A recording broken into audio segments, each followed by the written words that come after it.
bihi wa man wala.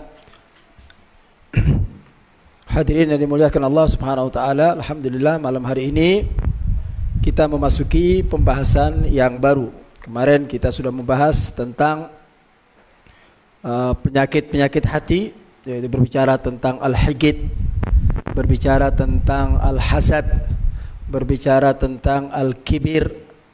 Semuanya itu berbicara tentang hati, penyakit hati. Dan kita juga sudah tahu semua bagaimana dampak dan sekaligus dosa yang diberikan oleh Allah Subhanahu wa taala kepada mereka-mereka yang di dalam hati sanubarinya ada penyakit. Nah, malam hari ini kita masuk di dalam satu pembahasan yang tidak kalah menariknya. Yang ini semua juga kaitannya dengan hati. Nah, cuman perilaku ini lebih dominan nampak di dalam kasat mata, walaupun sumbernya dari hati. Apa itu al-ghibah? Nah, jadi pembahasan malam hari ini adalah tentang ghibah. Nah, di awal muallif kitab ini, pengarang kitab ini mengatakan min a'dhamil afatil lisan. Ghibah ini adalah salah satu penyakit yang tidak kalah bahayanya. Min a'dhamil afatil lisan, paling bahayanya ya daripada kebinasaan yang bermuara dari lisan. Makanya lisan ini subhanallah ya, dikatakan salamatul insan fi hifdzil lisan. Selamatnya manusia itu tergantung lisan. Terkadang dari lisan yang kecil ini akan terjadi sesuatu yang besar. Sesuatu mara bahaya yang besar itu awalnya dari mana? Mulut. Dari ucapan. Ya, dari ucapan. Ucapan itu bisa terjadi orang jadi ribut, jadi bertengkar, jadi bunuh-bunuhan. Semuanya itu bermuara dari lisan. Bahkan ya, ketika kita mendengarkan ucapan-ucapan yang tidak mengenakkan, ucapan-ucapan yang menyakiti hati, itu semua bermuara dari lisan ya. Nah, makanya lisan ini juga tidak kalah pentingnya untuk kita jaga. Nah, salah satu daripada hal yang membahayakan yaitu tentang al-ghibah. Nah, jadi hibah ini adalah sesuatu yang sangat amat bahaya. Wahya min kabairid dzunub. Dan ghibah ini adalah salah satu daripada dosa-dosa besar yang mana kalau kita kerjakan masuk dalam kategori akbarid dzunub, dosa-dosa yang besar. Karena bahayanya luar biasa. Nah, ghibah ini bahayanya luar biasa. Makanya dia masuk dalam kategori akbarul kabair, dosa yang paling besar ya.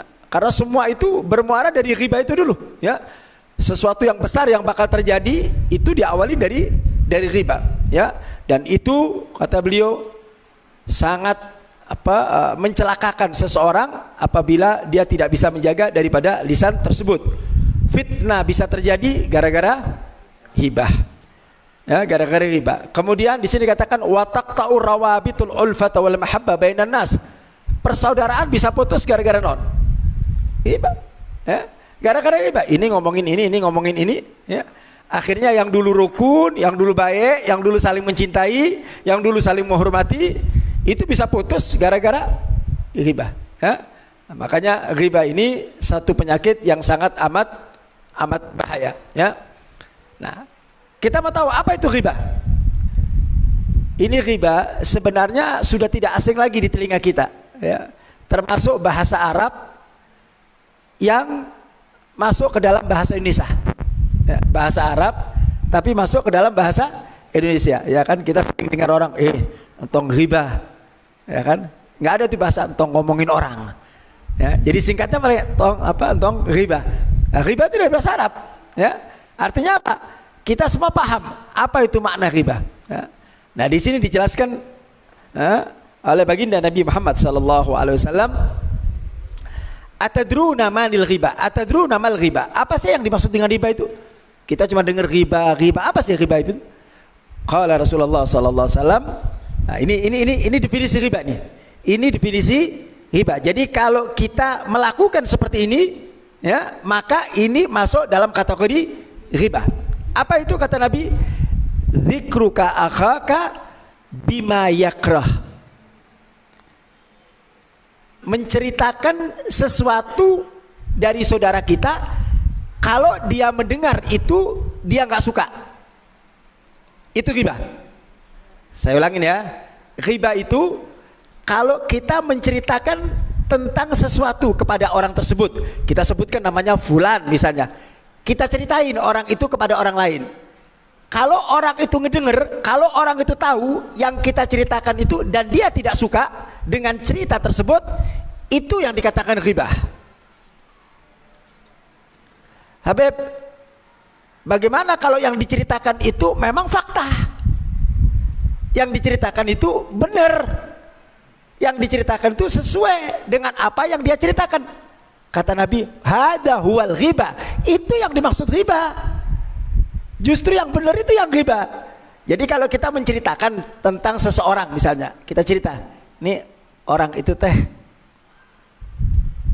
apa bahasanya, misalnya orang itu, kita katakan orang itu teh banyak gaya, atau orang itu teh kalau makan teh kayak orang nggak pernah makan misalnya. Kita lihat ada orang itu teh kalau makan, ya, orang kalau itu kalau makan teh kayak orang nggak pernah makan. Kalau makan nasi kebuli teh kayak makan orang nggak pernah makan, ya kan? Kira-kira ucapan itu kalau didengar orang itu suka nggak dia? Itu riba. Walaupun dia benar, dia lagi nikmatin makanan nih. Jadi kita kadang-kadang kita membela diri, Beb, yang saya omongkan teh benar. Yang saya omongkan, ya itu namanya riba. Kalau nggak benar, itu namanya kadzab, dusta, fitnah. Itu dosanya lebih besar lagi. Nah, jadi ngomongin orang itu tetap kena dosa. Mau dia benar, mau dia, apalagi kalau nggak benar. Kalau nggak benar, maka jatuhnya fitnah. Kalau fitnah, al fitnatu asyaddu minal qatl. Fitnah lebih bahaya daripada pembunuhan, ya. Nah, jadi bahaya riba itu kalau kita ucapkan udah pasti kita kena dosa riba. Mau dia benar atau mau dia tidak benar, ya. Nah, itu yang harus kita paham. Makanya jadi kita jangan sampai menceritakan tentang seseorang yang mana orang tersebut kalau mendengarkan cerita tersebut dia jadi gak suka. Habib, bagaimana kalau kita menceritakan sesuatu dan kita yakin orang itu senang? Orang itu senang. Misalnya kita ceritain orang itu mukanya gantengan dikit nih, yang itu kayaknya agak cantikan dikit, padahal nggak cantik gitu, ya. Tapi kita ngomong nggak sesuai kan dengan faktanya, dia nggak ganteng, tapi dia ceritakan ganteng. Kira-kira kalau orang itu ngedenger, senang apa bangga, bangga apa marah? Bangga apa marah? Bangga, nggak apa-apa, nyenengin hati. Itu namanya idkhalus surur, nyenengkan hati, nggak apa-apa yang begitu. Yang nggak boleh itu ketika kita membicarakan orang tersebut, orang itu nggak suka dengan ucapan tersebut, itu namanya riba. Kira-kira sampai di sini paham nggak?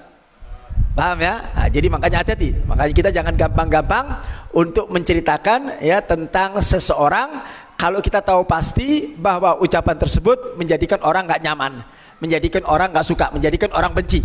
Itu adalah riba. Mau dia benar atau enggak. Kalau benar itu riba, kalau enggak benar dikatakan iftaraita alaih au kadzabta alaih. Artinya kamu telah berdusta, kamu telah melakukan sebuah fitnah.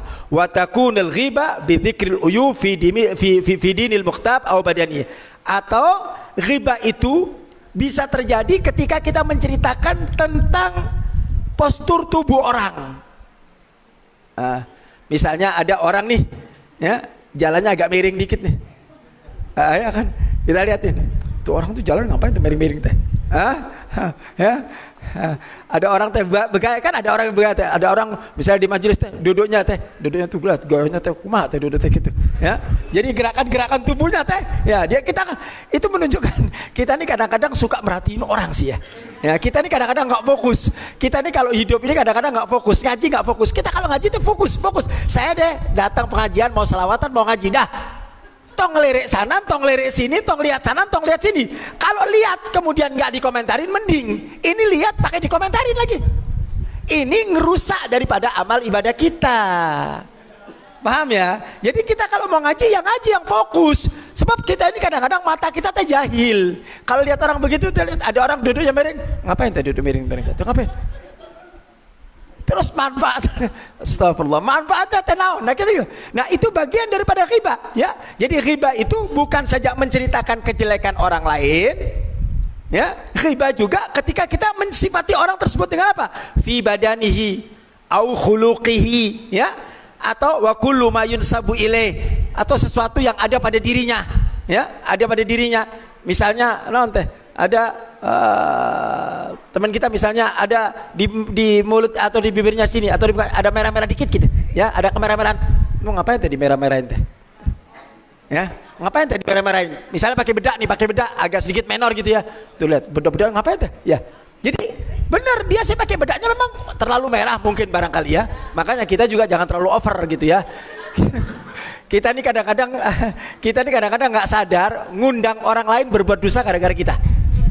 Benar tak? Sebenarnya kalau kita biasa-biasa saja, natural, tidak ada celah sedikit pun untuk orang bisa ngomongin kita. Nah, jangan bikin yang aneh-aneh. Jadi kita nih jangan mengundang orang untuk berbuat dosa. Caranya ya kita bikin yang natural, yang biasa-biasa saja, penampilannya biasa-biasa saja. Ketika kita pakai mau berdandan, dandannya biasa saja, jangan terlalu menor. Sebab kalau menor nanti ngundang orang, akhirnya yang ngomongin dosa gara-gara sebab kita juga kena dosa nantinya. Paham tak? Hadir pengajian, tapi kayak orang hadir kondangan. Kan ini ngundang dosa namanya. Dia nggak bisa ngebedakan kapan dia hadir pengajian, kapan dia hadir kondangan, kapan dia hadir pengajian, kapan dia hadir arisan. Mesti kan dibedakan pakaiannya, ya kan? Orang misalnya hadir pengajian tapi pakaian teh menor. Dulu beberapa tahun yang lalu. Habib pernah ngajak jamaah umroh. Astagfirullahaladzim, ya. Tapi nggak usah sebut namanya lah, ya kan? Berapa tahun yang lalu? Ketika sedang meeting, sedang mau berangkat, mereka minta saran pakai apa saja yang harus dibawa. Habib, saya bilang pakaiannya biasa, pakai abaya yang begitu aja. Ya, rupanya ini orang pertama kali umroh. Ya, saya nggak tahunya waktu sampai di Mekah. Begitu sampai di Mekah di Madinah salah satu. Begitu selesai habis acara ziarah dia pulang ke hotel ganti. Subhanallah, dia turun dari hotel mau ziarah ini, pakai pakaian kayak baju penyanyi dangdut. Ngejeleng gitu semuanya teh, warnanya kuning ngejeleng, pakai lampu sana, lampu sini, pakai baterai, jadi setiap dia lewatnya orang pada noleh semuanya, jalannya sama Habib. La haula wala quwata illa billah. Setiap ada orang noleh ketawa sama dia, setiap ada orang noleh, ini kan ngundang dosa orang gitu loh. Kalau semua orang pakai hitam-hitam ya udahlah ikut pakai hitam-hitam, minimal kalau nggak hitam yang putih, yang bersih gitulah. Kenapa? Dia ada di mana? Dia ada di Mekah, dia ada di Madinah, tempatnya tempat yang terhormat kan begitu ya kan? Kecuali kalau dia ada di mall, ada di kafe, pakai pakaian begitu teh pantas kan gitu, ya kan? Nah begitu juga ketika kita hadir di pengajian, ya kalau dia hadir di pengajian, pakaian pengajian, cara dandannya ya dandan pengajian gitu loh, jangan yang aneh-aneh. Nah, sebab kalau aneh-aneh nanti yang dulu disampaikan ngelirik, nanti pakai itu. Akhirnya mestinya nggak diomongin jadi diomongin, akhirnya dia dosa, ya kan? Dia dengan penyebab itu dia jadi dosa, ya. Nah, jadi jangan bikin yang aneh-aneh, hidup teh jangan bikin yang aneh-aneh gitulah. Pokoknya yang wajar-wajar saja gitu ya. Ada orang kadang-kadang makan begini, ini satu ngambil ini belum selesai. Ini orang kan ini satu belum selesai pegang sini. Begitu masuk di lagi, orang lihat ini orang makannya tuh, itu kan ngundang orang yang biasa-biasa saja gitu ya. Jangan sampai ngundang orang berbuat dosa. Nah, sebab kita ini kadang-kadang mata kita teh nggak bisa diajak adaptasi. Kalau lihat begitu teh mulut gua mau nanti ya kan. Kalau lihat yang begitu aneh-aneh teh mulut kayaknya nyuruh ngomong aja gitu, ya kan. Nah, itu peran iblisnya begitu. Begitu kita lihat, makanya segala sesuatu itu bermuara dari mata. Begitu dia lihat mata begini, mulut yang nyuruh. Nah, mulut disuruh sama mata. Akhirnya kita kasih komentar-komentar miring. Nah, komentar-komentar miring akhirnya dosa, masuk ghibah, masuk kepada dosa-dosa besar. Kalau itu dilakukan di pengajian kan nggak pantas begitu, ya. Makanya jadi kalau ngaji teh fokus ke Habib aja, tong lihat kanan, lihat kiri. Ntar kalau ya fokus aja selama 1 jam, mending lihat Habib jadi nggak usah dikomentari. Kalau lihat Habib kan, lihat Habib jadi nggak usah dikomentari, nggak usah nonton kanan, nggak usah nonton kiri, ya. Sebab kadang-kadang pakainya teh macam-macam, ya, macam-macam. Kerudungnya ya miring, yang kia teh Masya Allah ya. Itu bagian daripada riba ya. Ya kan, dengan badannya, kemudian dengan perilakunya ya. Wa yakunu dzalika bil qauli aul kitabah wa bil isyarah, atau dengan gaya, atau dengan apa, dengan tidak ada ucapan tapi dengan perilaku. Paham tak? Itu lihat ada orang tuh naon teh, nggak ngomong, dia nggak ngomong tapi bahasanya teh itu ghibah. Kenapa? Kalau kira-kira orang tuh lihat pas kita begini teh seneng tuh? Enggak, itu namanya ghibah. Jadi bisa dengan perbuatan, bisa dengan ucapan, paham ya? Dengan gerak tubuh. Orang kalau nada gini, misalnya lihat ada orang, terus kemudian orang dikatakan, ini naon bahasa gini teh? Menghina tuh. Walaupun gak usah pakai ucapan. Jadi seakan-akan kamu teh rendah, kamu teh bodoh, kamu teh kecil. Cuman bahasanya disingkat. Benar tak? Itu bahasa ghibah. Cuman bahasanya pakai bahasa apa, tubuh. Ya, pakai bahasa tubuh. Ya, itu bagian daripada ghibah. Karena inti ghibah itu adalah apapun yang kita lontarkan kepada saudara kita dan saudara kita nggak suka dengan itu ghibah. Baik itu dengan ucapan, baik itu dengan perilaku, baik itu dengan gerakan tubuh, itu juga bagian daripada ghibah. Misalnya di sini dikatakan ka'an yamsi khalfal a'raj muta'arijan. Ada orang yang kalau jalan agak punten-punten, agak pincang dikit. Terus kita di belakang dan niru pincang gitu. Niruin gitu ya. Ada orang begaya gitu kita tiruin. Itu bagian daripada ghibah. Sebab kalau dia lihat ke belakang kita ditiru sama orang gitu kan nggak suka orang itu ya kan, dia tersinggung. Nah, itu bagian daripada ghibah. Paham ya? Nah, jadi ghibah itu bisa pakai ucapan, bisa pakai perilaku, ya, bisa juga pakai isyarah. Ya, pakai isyarah itu juga bagian daripada ghibah. Waqad ja'a dhammul ghibah wa tahdhir minha wal wa'idu 'alaiha. Nah, di sini akan dijelaskan tentang ayat-ayat Allah, bagaimana Allah Subhanahu wa taala mengancam dan sekaligus memberikan warning, ya, dan sekaligus memberikan satu ancaman berat buat siapa? Buat orang-orang ghibah. Jadi jangan dikira orang ghibahnya bisa selamat, enggak. Orang ghibahnya diancam ke Allah taala. Hati-hati ya. Ini ancamannya Allah taala ini sangat luar biasa, ya. Yang diberikan kepada orang-orang yang ghibah. Nah, di dalam salah satu ayat Allah katakan, ya, faqala Allah taala wailul likulli humazatin lumazah. Celaka buat orang-orang yang lumazah di sini, ya, lumazah di sini ay katsirul ghibah, ya, orang yang suka menceritakan kejelekan orang lain. Wailun, celaka kata Allah. Hati-hati. Nah, jadi kalau kita menceritakan atau membicarakan orang lain yang jatuhnya kepada ghibah, itu masuk dalam ayat ini, ya. Bahkan dikatakan wasyabbahullahu murtakibaha akilillah maita.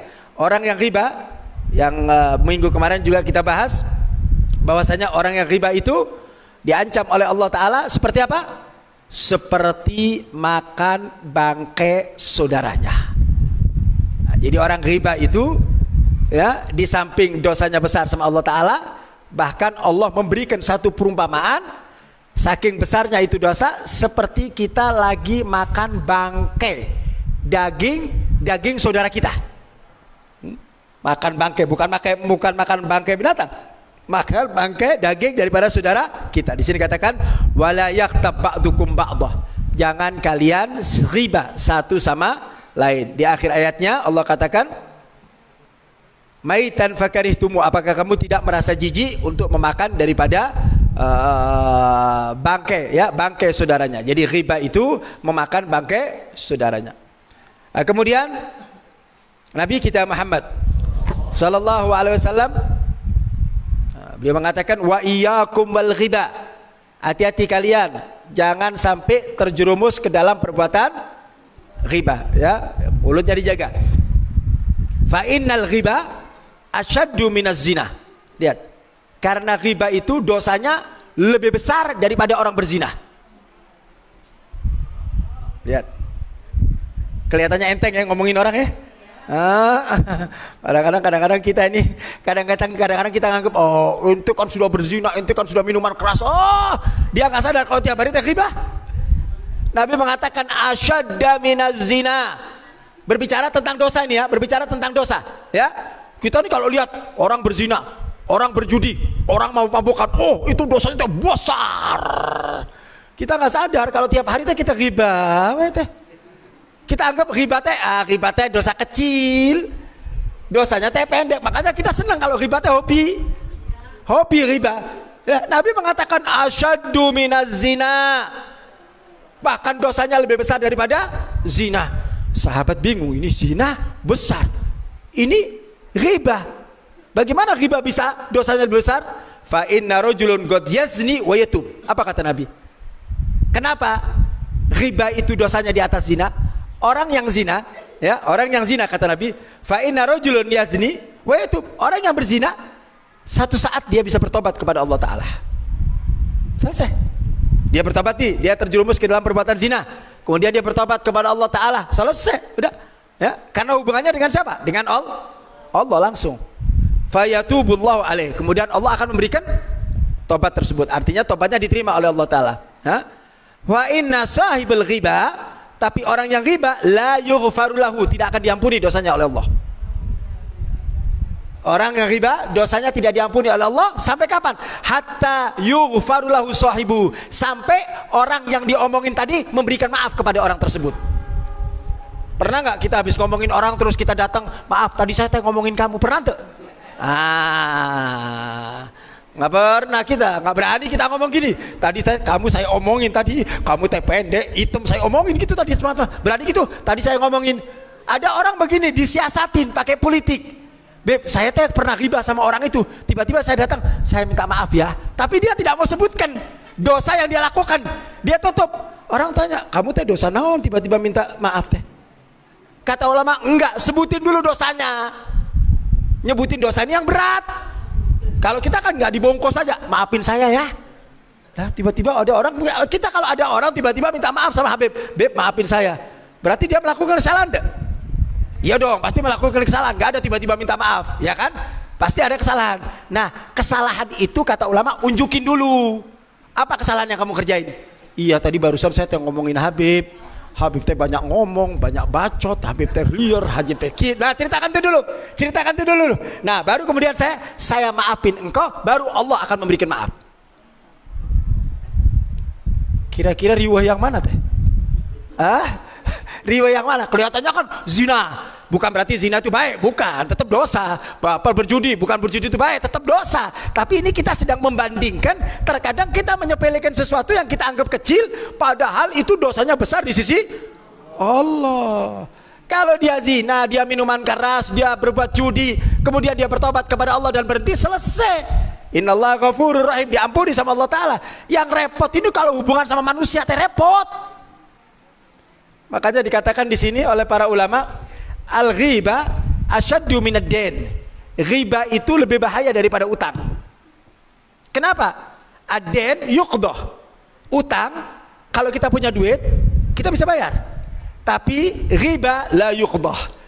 Ghibah tidak bisa dibayar. Apalagi yang diomongin sudah meninggal. Mau kemana ente? Ayo, habis ngomongin orang, biasanya orang yang meninggal, mau kemana ente datangnya? Mau ke kuburan? Ya kan? Paling enggak kita doain saja, berharap pengampunan dari Allah. Padahal yang kita omongin orang tersebut. Ini sangkut pautnya kita dengan makhluk. Makanya sering saya tekankan, hubungan kita sama makhluk yang baik. Kenapa? Karena hubungan makhluk ini Allah tidak akan memberikan maaf kecuali makhluknya kasih maaf dulu. Sebab hubungannya dengan tapi jangan ada bahasa begini, berarti enak Habib hubungan sama Allah ya, dosa sama Allah tak enak. Wah, jangan gampangan gitu, bukan, ya kan? Artinya di sini Allah mengajarkan sebuah keadilan. Kalian berbuat dosa dengan siapa? Dengan makhluk. Ya minta dulu sama makhluk, minta maaf dulu dong, kan urusannya sama makhluk. Kalau kalian berbuat dosa kepada Allah, ya kalian minta sama Allah Ta'ala.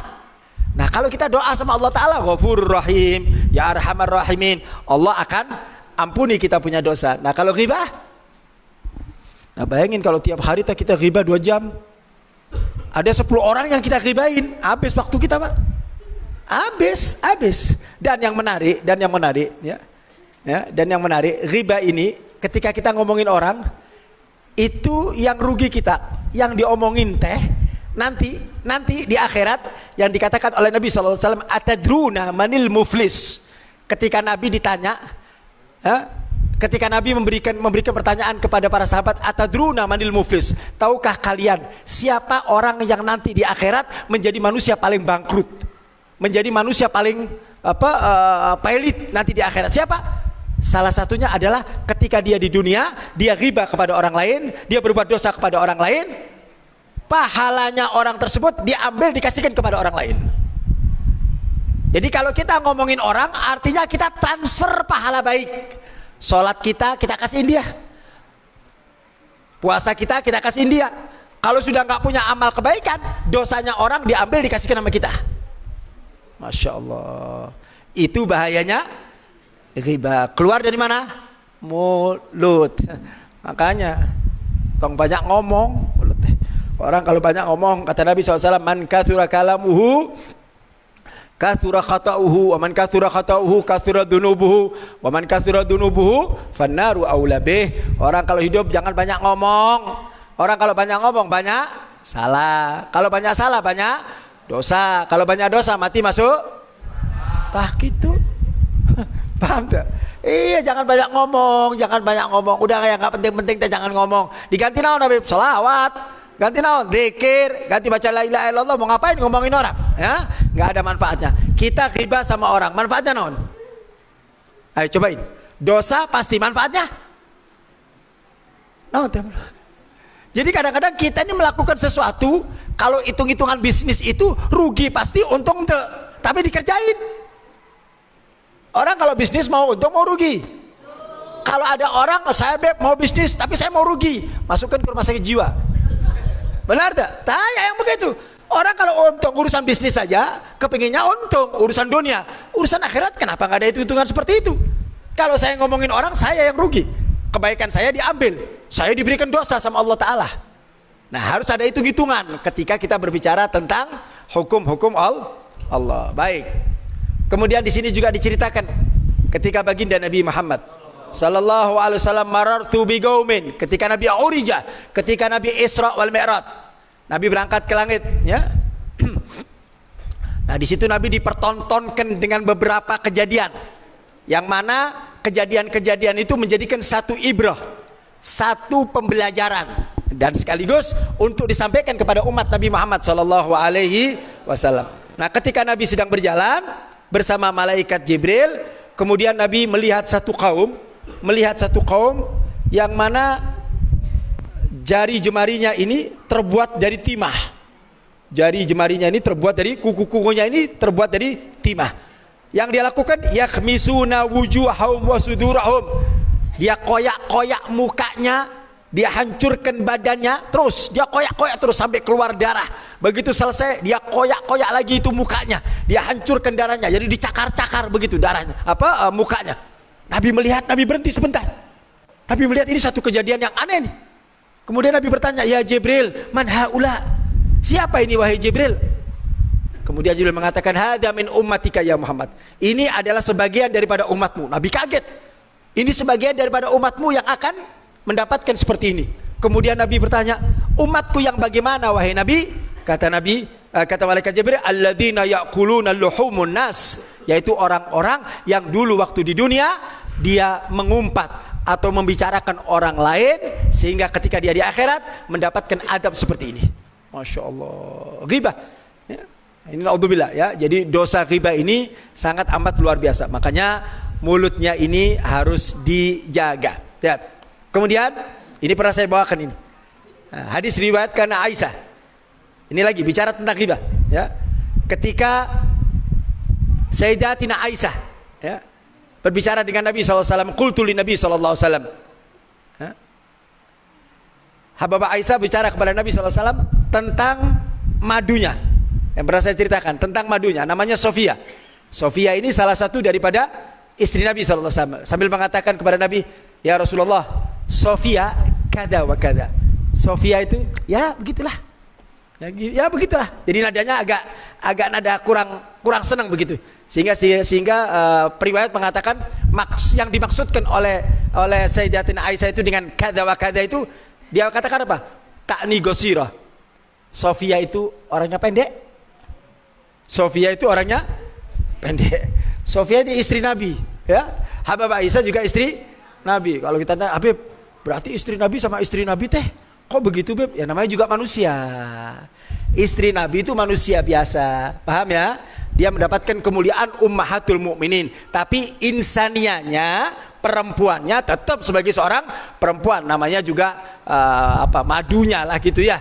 Madunya itu satu sama lain udah pasti begitu lah. Ada rasa nggak suka, sehingga ada sedikit bahasa penghinaan, ada rasa mengatakan Sofia itu memang Bapak Aisyah ini istri yang cantik ya, yang banyak mempunyai kelebihan, sehingga ketika melihat Sofia itu dianggap pendek, kecil. Apa itu Sofia, dikecilin gitu. Nah, ucapan itu kira-kira kalau didengar sama Sofia marah enggak? Itu masuk riba enggak? Riba. Ditegur sama Nabi, walaupun itu istrinya, ditegur sama Nabi. Kalimatnya apa? Lagot kulti, sungguh engkau telah mengucapkan kalimatan, satu kalimat. Lau muzijatil ma'il bahar la zawajjahtu. Kalau seandainya ucapanmu itu dilempar ke laut, niscaya laut itu akan bercampur dengan darah dan nanah. Masya Allah, saking dahsyatnya itu bahasa ya. Padahal cuma ngomong begitu tuh. Saking dahsyatnya, saking luar biasanya itu bahasa ya. Kenapa? Karena ini masuk dalam kategori riba, memakan bangkai saudaranya sendiri ya. Walaupun ucapannya cuma begitu, padahal benar. Sofia itu kecil, gesir kecil, tapi ucapan itu tidak berkenan kalau didengar oleh Sofia. Makanya Nabi marah besar ya. Jadi ucapan riba ini bisa menjadi satu hal yang akan menggugurkan segala kebaikan kita ya, bahkan mendapatkan daripada sebuah ancaman dari Allah Ta'ala. Makanya di sini ditekankan betul oleh beliau ya, pengarang, untuk kita menjaga mulut. Jadi timbang. Makanya sering saya katakan, kita nih kalau ngomong teh ayak timbangan lah, entong non teh. Makanya mulut teh pakai ada giginya ya. Sebelum lidah teh gigi lah ya. Ini pagar entong dibuka pagernya teh ya, dikit-dikit nyarios teh ngopros kayak begitu ya. Nah, jadi kalau yang enggak, kira-kira yang enggak baik, jangan. Min husni islami tarkuhu ma la ya'ni. Daripada kebaikan Islam itu meninggalkan sesuatu yang enggak penting. Jadi kalau kita sesuatu yang enggak penting, enggak usah ngomongin orang ya. Makanya tadi saya lihat, jangan suka melihat ke kanan ke kiri, nanti akhirnya kita mengucapkan sesuatu yang enggak baik ya. Dan itu riba, bahayanya besar. Pertama, kita kena dosa besar, dan yang kedua harus minta maaf kepada orang tersebut. Nyarinya repot. Nah, kalau yang diomongin orang Sumedang, mau kemana? Mau ke Sumedang mau minta maaf gitu aja? Kalau yang kita omongin orang luar kota, jangan ya. Nah, jadi dosanya udah jelas, nanti akan menjadi beban di dalam kehidupan kita ya. Baik, wallahu a'lam. Ada pertanyaan? Assalamualaikum Habib, apakah boleh seorang istri yang pencemburuan sama suami? Kenapa? Habib, apakah boleh seorang istri yang pencemburuan sama suami? Seorang istri wajib cemburu kepada seorang suami, tapi tidak boleh pencemburu. Lihat, beda. Cemburu harus, tapi kalau yang itu yang nggak boleh. Segala sesuatu yang itu nggak boleh ya, sebab itu akan membahayakan sebuah rumah tangga.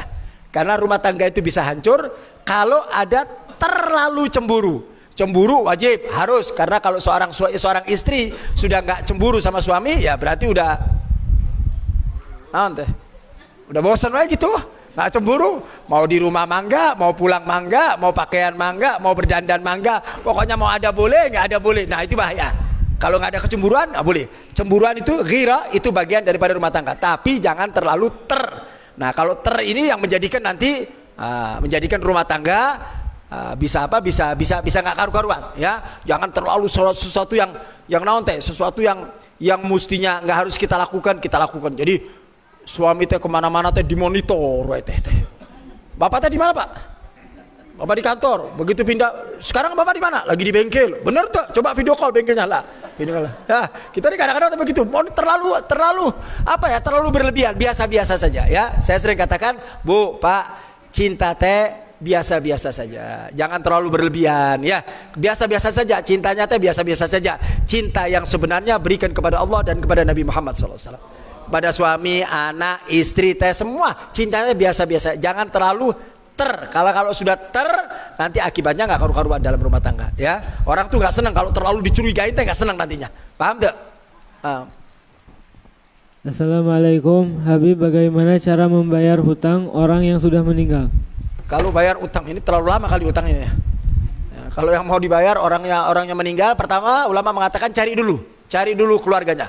Kalau sudah ketemu keluarganya, jelaskan bahwa dia pernah punya utang, ya, kemudian berikan utang tersebut kepada ahli waris. Kalau orang yang utangin kita udah meninggal, ya, berikan kepada ahli waris. Bagaimana Habib kalau nggak ketemu juga?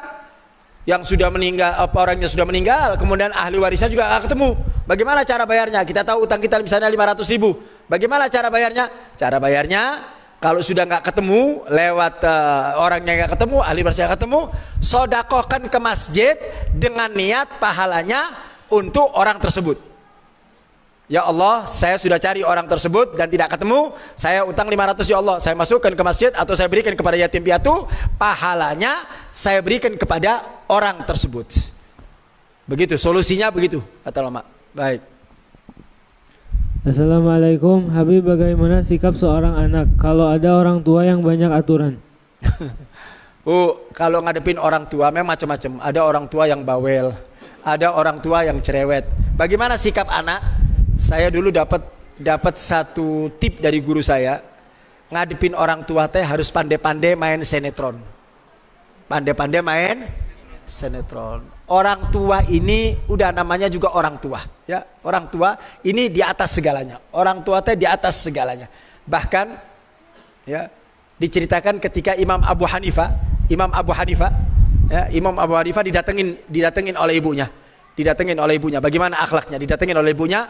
Kemudian kata ibunya, wahai anakku, aku ingin mengajukan beberapa pertanyaan kepadamu. Imam Abu Hanifah alim.